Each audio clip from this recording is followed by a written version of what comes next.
ilikuwa na watu 38,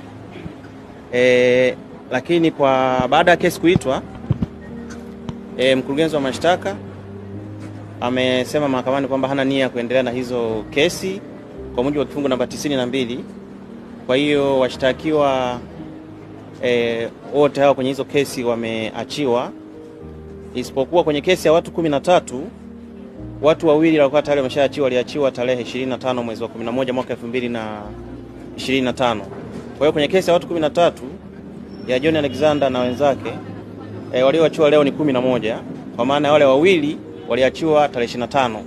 Kwa hiyo kwenye kesi hiyo wote wameachiwa huru na mahakama, na mkurugenzi wa mashtaka na hayo mamlaka kwa mujibu wa kifungu cha 92 cha sheria mwenendo wa makosa ya jinai.